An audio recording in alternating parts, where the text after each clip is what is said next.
Entre hilos, el poder de la conversación, un doble clic a los clásicos del pensamiento social. Es presentado por la Escuela de Gobierno de la Universidad Adolfo Ibáñez. Hola, ¿cómo están? Bienvenidos a una tercera temporada de Entre Hilos en El Mostrador. Hoy, como siempre, me acompaña Daniel Chernilo. ¿Cómo estás, Daniel? Hola, Francisco. Tercera temporada ya, y además dedicado a un tema nuevo, ¿no? O un tema antiguo que vamos a revisar. Efectivamente, ¿no? A contar ya de la segunda temporada, tratamos de organizarnos más temáticamente para ir dando un poco de una coherencia, una lógica más clara a los distintos episodios.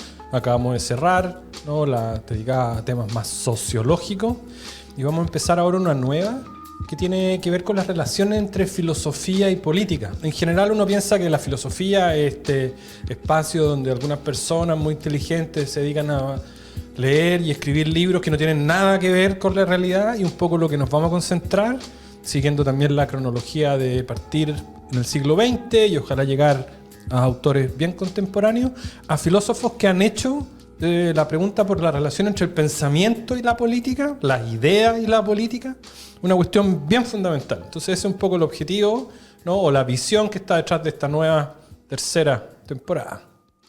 Y hoy tenemos un nuevo protagonista de este capítulo, George Lukács. No sé si lo pronuncié bien. ¿De qué libro de Lukács vamos a hablar, Daniel? Yo lo conozco como George Lukács, pero tampoco estoy seguro cuál es la pronunciación, así que podemos usar las dos y ya nos corregirán en algún momento. Lukács es un pensador húngaro.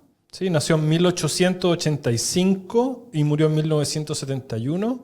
Como comentábamos antes de empezar a grabar, es bien interesante que es alguien que nace en una estructura política que es el Imperio Austrohúngaro, este gran imperio que agrupaba lo que hoy día son un montón de países distintos, ¿no? Incluía Yugoslavia, la República Checa, Austria, Hungría, ¿sí? En esa zona de Centro Europa. Y que cuando fallece, ya fallece en un país que era parte de la órbita socialista, ¿no? Hungría. Y nos vamos a concentrar específicamente en posiblemente su libro más famoso, que es un libro que se llama Historia y Conciencia de Clase, de 1923. Y a lo mejor ya el título indica un poco cuál es la idea básica o de qué tradición proviene Lukács, que es el marxismo. Entiendo que Lukács, ¿así? Se dedica a estudiar materialismo dialéctico, un concepto que me parece quizás un poco confuso y que además tiene una carga política, por cierto, muy grande. ¿En qué sentido estudia esta historia y conciencia de clase el autor?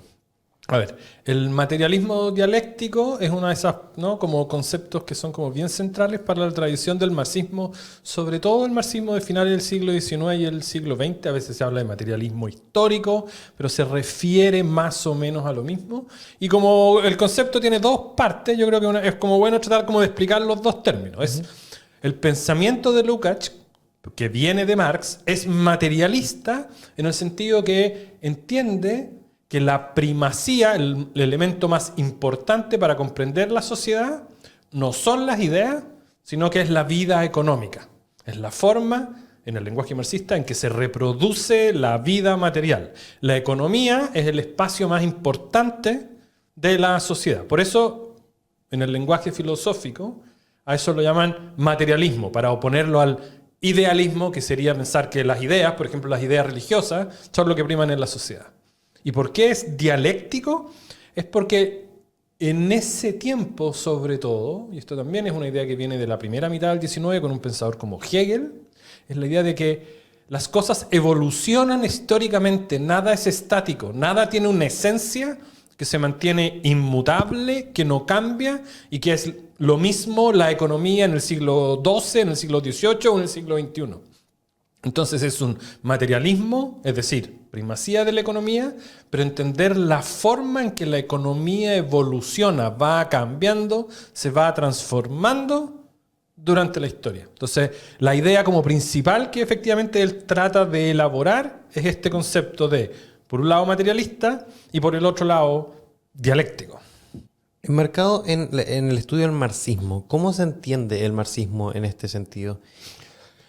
Lukács es uno de los primeros que instala una idea que fue, yo creo, la idea más importante del marxismo entre este periodo. Dijimos, el libro se publica en 1923 hasta finales de los 70 o principios de los 80. Y es la idea de que el marxismo es una ciencia. El marxismo es una ciencia, significa que es una forma de conocimiento objetiva del mundo, que tiene la aspiración de conocer el mundo tal y como es, ¿sí? No es una forma ideológica o una forma subjetiva de conocer el mundo. Y que si el marxismo es una ciencia, entonces se nutre de las distintas ramas de lo que nosotros entenderíamos como ciencia, la economía, la filosofía, la historia, la sociología, la psicología, para producir una teoría bien ambiciosa, general de la sociedad. Entonces, la idea del marxismo científico a la que apela Lukács es justamente esta idea de que el marxismo tiene la capacidad de integrar los conocimientos parciales de las distintas ramas de lo que entenderíamos como ciencia en una teoría más general, orientada por este principio del materialismo dialéctico, la primacía de la economía y la evolución, la transformación histórica, y es como en esta síntesis a lo que aspiran, ¿no? como los grandes intelectuales marxistas de los cuales Lukács es, ¿no? uno de los primeros del siglo XX. Para ordenar un poco, necesita entonces de otras ciencias que son auxiliares, si uno quiere, pero también al mismo tiempo intenta o convierte estas mismas ciencias en ciencias marxistas, ¿no? Por ejemplo, tenemos derecho marxista, tenemos biología marxista, me imagino, tenemos economía marxista. Exactamente, exactamente. Entonces, ¿qué es lo que son? Por un lado, es como que las distintas ciencias auxiliares, está súper buena la idea, ¿no? Tributan a esta ciencia general, que sería el marxismo, y que es superior, piensan los intelectuales marxistas, a estas ciencias auxiliares, porque además de comprender la realidad tal y como es, y aquí viene como una de las características como más únicas del marxismo, para bien entre quienes son sus partidarios, para mal entre quienes son sus detractores, es que la ciencia no se completa, el proyecto de la ciencia no termina cuando uno entiende cómo son las cosas, sino que además aspira a transformar la sociedad que ha comprendido. Entonces esta dimensión dialéctica que decíamos de la evolución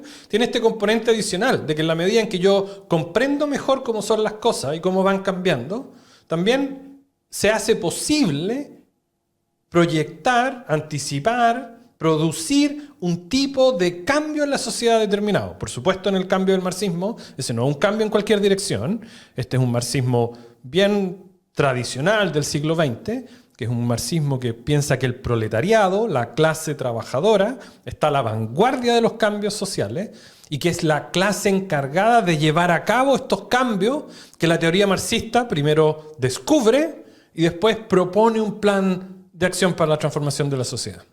Y en ese sentido, el proletariado es al mismo tiempo el impulsor y también el protagonista de la revolución, ¿no? Efectivamente, ¿no? En el lenguaje de Lukács, a lo mejor podríamos decirlo, Lukács fue lo que en esa época se llamaría como un intelectual orgánico. Él milita en el Partido Comunista y se mantiene permanentemente vinculado durante todo el siglo XX a la historia del Partido Comunista.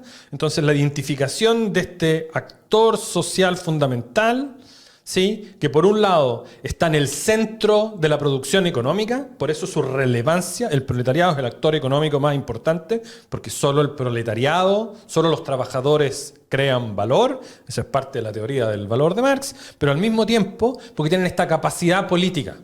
Como tienen poco que perder, están dispuestos a sacrificarlo todo, eso es lo que al menos decía la teoría, ¿sí? Para la transformación de la sociedad. Entonces el proletariado tiene un rol súper significativo y por supuesto que hay una pugna entre muchas veces lo que los intelectuales pensaban que el proletariado quería hacer y que lo que el propio proletariado pensaba que quería o debía hacer. Daniel, ¿nos podrías explicar cómo funciona, cómo opera esta autodisolución de la clase del proletariado cuando alcanza su objetivo final? Ya, el argumento es más o menos así. Y aquí, nuevamente, es importante como no perder de vista de que estamos tratando de entender como las relaciones, ¿no?, entre filosofía y política. Vivimos en una sociedad, dice esta tradición de pensamiento, que está fundamentalmente construida sobre una oposición de clase. Una clase es la que, en el lenguaje del marxismo, es la propietaria de los medios de producción. La burguesía, que tiene dinero o que son los dueños de las empresas. Y hay una segunda clase, que es el proletariado, que no tiene nada excepto a sí mismo. Lo único que tiene el proletariado, no tiene propiedad, no tiene capital, lo que tiene es su propia fuerza de trabajo. Las otras clases sociales, para decirlo así, en el lenguaje como más laxo, que podríamos decir como los terratenientes o los intelectuales, no son clases en sentido estricto. Son más bien como derivadas, ya sea de la burguesía o del proletariado. Las únicas dos clases que existen realmente, porque son las únicas dos que están en el centro del proceso productivo, de cómo funciona la economía, son la burguesía y el proletariado. Entonces, ¿qué es lo que sucede? Es que la burguesía tiene todos los incentivos para mantener el orden social como está, y el proletariado, porque se lleva la peor parte de este proceso, son los que trabajan, pero los que no reciben, ¿no?, el reconocimiento justo por el fruto de su trabajo, tienen todo el incentivo para transformar esta sociedad. Y lo que piensa esta tradición, con distintos matices, es que cuando llega el momento de la revolución, el proletariado en su éxito, ¿sí?, va a disolver esta lucha o esta polaridad entre burgueses y proletarios. Se disuelven las clases Se completas. disuelven las clases. Entonces la disolución del proletariado es en realidad la disolución de todas las clases. Porque no hay unos que tienen un tipo, una forma de ganarse la vida principalmente, a través de la propiedad de los medios de producción, a través del capital, y otros a través del trabajo. Me gustaría alejarme un pelín del marxismo y entrar más bien en las ideas. Porque aquí hay un mundo en pugna, ¿no? Varios mundos en pugna. Por un lado, un proyecto, por ejemplo, marxista, por el otro lado, un proyecto liberal, si uno quiere, o neoliberal. Pueden haber proyectos quizás orientales distintos. ¿Cómo juegan estos distintos proyectos en la realidad? Es para que uno pueda quizás decir que quizás no son proyectos equivocados, quizás no son ideas equivocadas, solo ideas que triunfan a unos tiempos y a otros. Digamos, como la historia es cíclica, a veces suben y bajan dependiendo de cómo les va. Yo creo que eso es súper importante. Estamos hablando de un periodo, la primera mitad del siglo XX, antes, si quieres, incluso en este caso el periodo entre guerras, entre la Primera y la Segunda Guerra Mundial. Y es un periodo donde las ideologías políticas tienen un rol súper importante. Es decir, las ideas son muy importantes a la hora, ¿sí?, de organizar los proyectos políticos. No es casualidad entonces que, en este caso Lukács, pero la mayoría de los intelectuales más importantes de la época estuviesen efectivamente afiliados a partidos y a posiciones políticas súper claras, porque para todos ellos era muy evidente, una cuestión que hoy día para nosotros es mucho menos evidente, que es que para hacer política uno requería de una visión de mundo integral, comprensiva, que pudiese explicarnos por qué yo habría de preferir si el transporte va a ser público o privado, o si la propiedad del sistema de salud va a ser público o privado. Eso no estaba construido como una decisión, hoy día la diríamos como tecnocrática, qué es lo que es más eficiente, cómo se usan mejor los impuestos. Es una decisión política. Es una decisión política, es una decisión filosófica. Es política porque es filosófica, es decir, responde a una manera de ver el mundo. Entonces estos intelectuales tenían como la tarea de encontrar, ¿no?, como un marco general lo más amplio posible para que después cualquier decisión política concreta respecto de si hacer una huelga o no, de si votar por tal o cual candidato en tal o cual distrito, dado que mi candidato no tenía opción de ganar, si aliarse con tal o cual país en un conflicto al que no nos involucra directamente, todas esas decisiones tenían como que responder a una visión general, filosófica, que se traducía entonces en ideología política. Y si volvemos un poco a la visión de historia de este autor, ¿cómo ves tú? Que no necesariamente es una respuesta académica. ¿Qué pasa cuando se te derrumba todo este mundo? Porque en el fondo lo que me imagino piensa un autor marxista como este no es que yo esté equivocado, solo me ganaron, digamos. Solo se derrumba la sociedad que se ha construido en torno a estas ideas. Bueno, yo creo que ahí Lukács tuvo fortuna y mala fortuna. Alguien que vivió toda la primera mitad del siglo XX. Lukács puede haber dicho con razón, ¿no?, que sus ideas nunca fueron derrotadas.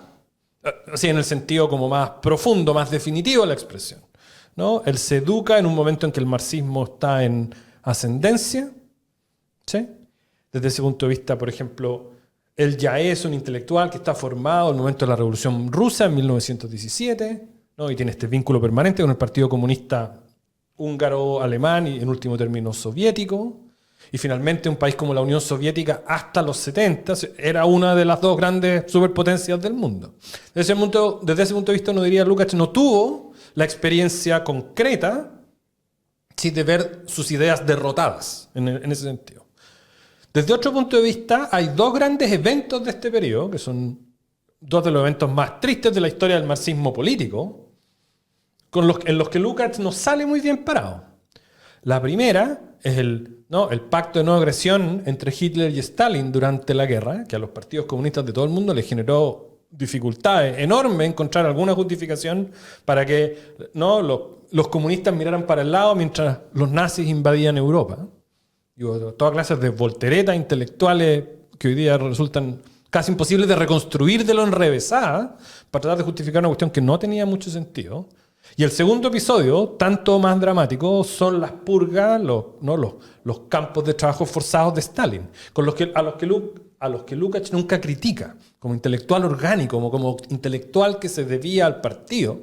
Realmente él se siente como en la obligación, si no de justificar, al menos de mirar para el lado y decir, bueno, esto no es algo en lo que yo me quiera meter. Entonces, no es alguien que vea sus ideas derrotadas, es alguien que, por el contrario, uno diría, ve que buena parte de este proyecto marxista más científico se ve como asentado o se institucionaliza en la Unión Soviética, pero hay dos grandes eventos de ese periodo en los que él no sale bien parado, donde justamente esta obligación de tener cosmovisiones se transforma en una camisa de fuerza frente a errores éticos, morales, políticos súper fundamentales, súper profundos, ¿no?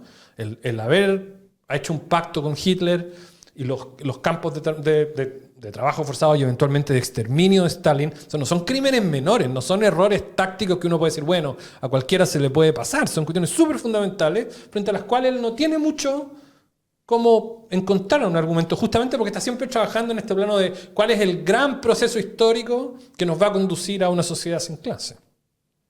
Quiero hacer una breve pausa, una importante pausa, para agradecer a nuestro auspiciador, la Escuela de Gobierno de la Universidad Adolfo Ibáñez, sin quienes no podríamos tener este espacio de conversación para revisar estos temas de pensamiento político y filosofía en el caso de esta nueva temporada. Daniel, y volviendo a lo que hablábamos, y en algunos episodios yo te pregunto dónde ubicamos a Lukács o dónde ubicamos a este autor. Este está claramente ubicado en el mapa. Pero, ¿quién le compite, si tú quieres, o quiénes han intentado construir teorías tan universalistas como Marx? ¿A quién podríamos, o qué nombres se te ocurren que podríamos decir, estas son personas cuyo pensamiento es a tal nivel universal y abarcador que plantean una idea completa de mundo? Bueno, no son demasiados. Por eso alguien como Marx, más allá de que en muchos sentidos su teoría esté superada, rechazada, refutada, que en realidad no la podamos usar científicamente ya, muchos de sus argumentos permanecen o siguen teniendo sentido. Nadie puede hoy día conversar sobre qué es lo que está pasando en la sociedad sin hablar de clases sociales. Por supuesto que no está pensando en clases sociales en el sentido de la definición estricta que Marx da en El Capital en la página 325. Pero son conceptos, hablamos de capitalismo, ¿sí?